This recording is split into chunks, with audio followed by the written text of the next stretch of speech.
شروع اللہ کا نام لے کر جو بڑا مہربان نہایت رحم والا ہے۔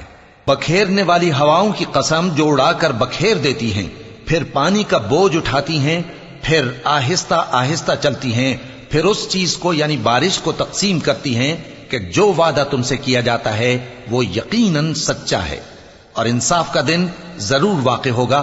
اور آسمان کی قسم جس میں کئی رستے ہیں کہ اے اہل مکہ تم ایک اختلاف والی بات میں پڑے ہوئے ہو، اس سے یعنی عقیدہ آخرت سے وہی پھرتا ہے جو اللہ کی طرف سے پھیرا جائے۔ اٹکل دوڑانے والے ہلاک ہوں جو بے خبری میں بھولے ہوئے ہیں، پوچھتے ہیں کہ جزا کا دن کب ہوگا؟ وہ دن ہوگا جب ان کو آگ میں عذاب دیا جائے گا۔ اب اپنی شرارت کا مزہ چکھو، یہ وہی ہے جس کے لیے تم جلدی مچایا کرتے تھے۔ بے شک پرہیزگار بہشتوں اور چشموں میں ہوں گے، اور جو نعمتیں ان کا پروردگار انہیں دیتا ہوگا انہیں لے رہے ہوں گے۔ بے شک وہ اس سے پہلے نیکیاں کرتے تھے، رات کے تھوڑے سے حصے میں سوتے تھے اور صبح کے اوقات میں بخشش مانگا کرتے تھے، اور ان کے مال میں مانگنے والوں اور نہ مانگنے والوں دونوں کا حق ہوتا ہے۔ اور یقین کرنے والوں کے لیے زمین میں بہت سی نشانیاں ہیں، اور خود تمہاری جانوں میں، تو کیا تم دیکھتے نہیں؟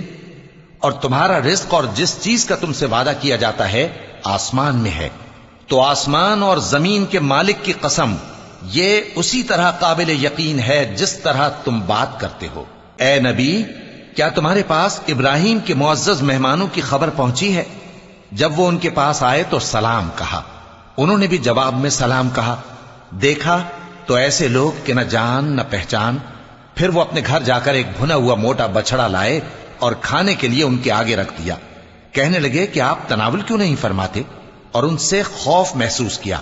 انہوں نے کہا کہ خوف نہ کیجے، اور ان کو ایک دانش مند لڑکے کی بشارت سنائی۔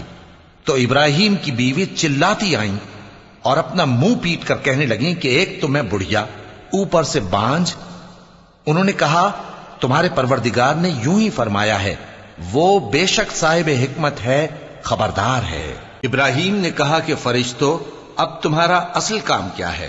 انہوں نے کہا کہ ہم گناہگاروں کی طرف بھیجے گئے ہیں تاکہ ان پر گارے کی پتھریاں برسائیں جن پر حد سے بڑھ جانے والوں کے لیے تمہارے پروردگار کے ہاں سے نشان کر دیے گئے ہیں۔ پس وہاں جتنے مومن تھے ان کو ہم نے نکال لیا، پھر اس بستی میں ہم نے ایک گھر کے سوا مسلمانوں کا کوئی گھر نہ پایا، اور جو لوگ عذاب علیم سے ڈرتے ہیں ان کے لیے ہم نے وہاں نشانی چھوڑ دی۔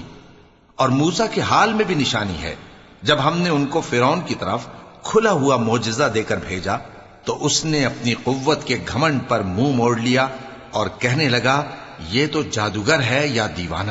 تو ہم نے اس کو اور اس کے لشکروں کو پکڑ لیا اور ان کو سمندر میں پھینک دیا، اور وہ کام ہی قابل ملامت کرتا تھا۔ اور عاد کی قوم کے حال میں بھی نشانی ہے، جب ہم نے ان پر نامبارک ہوا چلائی، وہ جس چیز پر چلتی اس کو ریزہ ریزہ کیے بغیر نہ چھوڑتی۔